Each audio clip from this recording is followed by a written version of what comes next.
আসসালামু আলাইকুম। ইলেকট্রনিক্স বাংলা মিডিয়ার পক্ষ থেকে আপনাদের সবাইকে স্বাগতম। আজকে আমি একটি গুরুত্বপূর্ণ কাজ নিয়ে হাজির হয়েছি, সেটা হলো welding machine.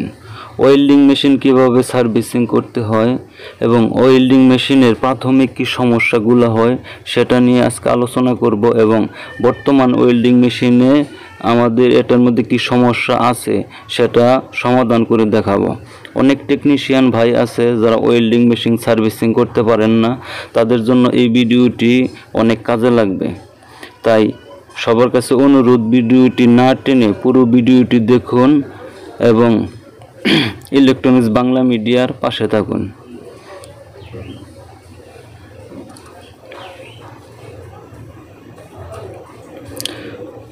Welding machine servicing করার জন্য বেসিক যে জ্ঞানগুলো থাকা দরকার সেটি থাকলে আসলে সার্ভিসিং করা সম্ভব। চলুন দেখে নেই আমাদের ওয়েল্ডিং মেশিনের কি সমস্যা। প্রথমে এসি 220 ভোল্ট ইনপুট করতেছি এবং ডিসপ্লের মধ্যে দেখব আমরা কি সমস্যা। ডিসপ্লের মধ্যে দেখা যাচ্ছে এখানে কারেন্ট এম্পিয়ারের একটা ডিসপ্লে দেখা যাচ্ছে, সেখানে এম্পিয়ার দেখা যাচ্ছে 192। আসলে এটার আউটপুট কারেন্ট থাকবে 251। আমাদের মেশিনের মূলত এটাই সমস্যা এবং এটা কিভাবে সমাধান করব আপনারা দেখতে থাকুন।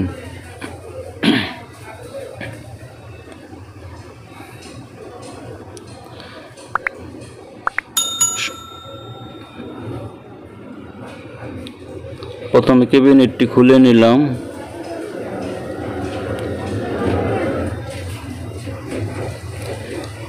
এখন আমরা দেখব এটা হলো এসি কর্ড, পরে হচ্ছে পরবর্তীতে দেখা যাচ্ছে সার্কিট ব্রেকারের মাধ্যমে রেকটিফায়ার বোর্ডের মধ্যে এসি ভোল্টেজ ইনপুট হয়েছে এবং এখান থেকে হাই ভোল্টেজ আউটপুট হয়েছে, সেটা যেটা চপার ভোল্টেজের মধ্যে গেছে এবং এই ভোল্টেজটি এম্পিয়ার অনেক হাই হয়ে আমাদের মেশিন কাজ করতেছে। এটা হলো চপার, এটা হলো 78-9 রেগুলেটর আইসি, এটা হলো 78-5 রেগুলেটর আইসি,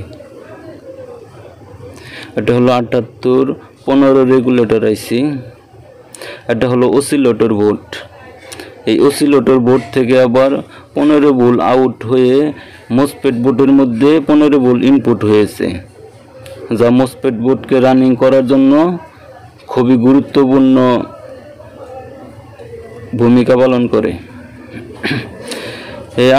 এই যদি অসিলেটর 15 ভোল্ট মসফেট বোর্ডে না আসে তাহলে মসফেট বোর্ড কখনোই রানিং হবে না। নিচে এটা দেখা যাচ্ছে আইজিবিটি বোর্ড।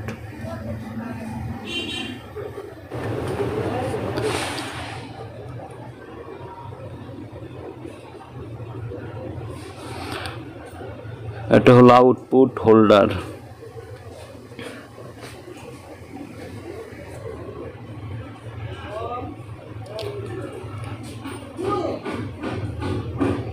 এটা হলো সিটি কয়েল।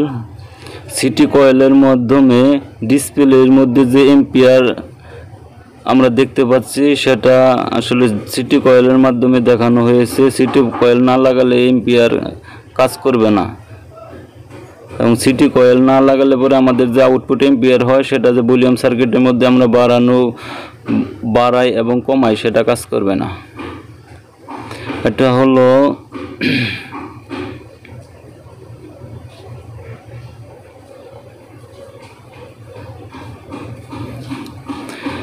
এখন আমরা সার্কিটের সকল ভোল্টেজগুলো মেজারমেন্ট করে দেখব যে আমাদের ভোল্টেজ কোথাও ড্রপ আছে কিনা বা ভোল্টেজ কোনো মিসিং আছে কিনা। প্রথমে আমরা হাই ভোল্টেজটি মেপে দেখব। আমাদের হাই ভোল্টেজটি 310 ভোল্ট ডিসি। আমাদের 310 ভোল্ট ডিসি ওকে আছে। এরপর 310 ভোল্ট ডিসি আবার চপারের মধ্যে ঢুকছে।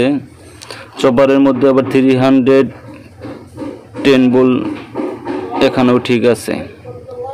এখন আমাদের চপারের আউটপুট সাইড দেখব, যেখানে আমাদের 24 ভোল্ট আউট হবে। দেখবো আমাদের 24 ভোল্ট আউট হয় কিনা। হ্যাঁ, আপনারা দেখতে থাকুন। হ্যাঁ, আমাদের 24 ভোল্ট মিটারে শো করতেছে, আমাদের 24 ভোল্ট আউট হয়েছে, আমাদের 24 ভোল্টও ওকে আছে। এরপর দেখবো 78.9 থেকে আবার 78.5 এর মধ্যে যে ভোল্টেজটা গেছে, এখন 78.5 এর মধ্যে এখানে 5 ভোল্ট আউটপুট হবে, যা কন্ট্রোলিং সার্কিটে কাজ করে। এখানে 4.8 ভোল্ট দেখা যাচ্ছে, তাহলে আমাদের কন্ট্রোলিং ভোল্টেজটিও ঠিক আছে। এরপর আমরা অসিলেটর 15 ভোল্ট মেপে দেখব যে ঠিক আছে কিনা। দেখা যাচ্ছে আমাদের অসিলেটর 15 ভোল্টও ঠিক আছে। এই অসিলেটর 15 ভোল্ট যদি মসফেট সার্কিটের মধ্যে না আসে, তাহলে আমাদের মসফেট বোর্ড কখনোই রানিং হবে না। আমাদের সার্কিটের সকল ভোল্টেজ ঠিক আছে। এখন আমরা যেটা বুঝতে পারছি সেটা হলো আমাদের এই ভেরিয়েবল রেজিস্টরটি প্রবলেম। এটা এখন চেঞ্জ করব। ভেরিয়েবল রেজিস্টরটি চেঞ্জ করা হয়ে গেছে। এখন আমরা কারেন্টটি সেটিং করব, 251 এ রাখব। দেখুন ডিসপ্লের মধ্যে কারেন্ট দেখা যাচ্ছে, মিটারে শো করতেছে। এটা এখন আমরা 251 এ সেটিং করব।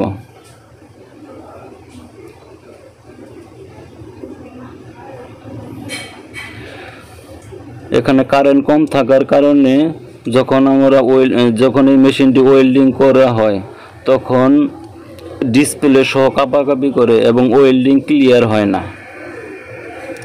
এখানে যদি আউটপুট কারেন্ট ঠিক না থাকে, তাহলে ওয়েল্ডিং কখনোই ক্লিয়ার হবে না। আউটপুট কারেন্টটি আমরা সেট আপ করে নিলাম। এখন ভলিউম ঘুরিয়ে দেখব যে আমাদের ভলিউমটা কাজ করে কিনা। এখন ভলিউম ঠিক আছে। মূলত ভেরিয়েবল রেজিস্টরটি সমস্যা ছিল। আরেকটা কথা বলে রাখি, মসফেট বোর্ডে যদি মসফেট শর্ট থাকে, তাহলে ডিসপ্লেতে বা ইন্ডিকেটর লাইটের মধ্যে ওভারলোড বা ওসিভ আসবে। তাহলে মসফেট চেঞ্জ করে দিলে এটা সমাধান হয়ে যাবে। এখন আমরা আউটপুট ভোল্টেজটি মেপে দেখব। যে আউটপুট ভোল্টেজ আগেও ঠিক ছিল, তারপরে একটু মেপে দেখব। হ্যাঁ, 70 ভোল্টের মতো দেখা যাচ্ছে আমাদের ওয়েল্ডিং মেশিন।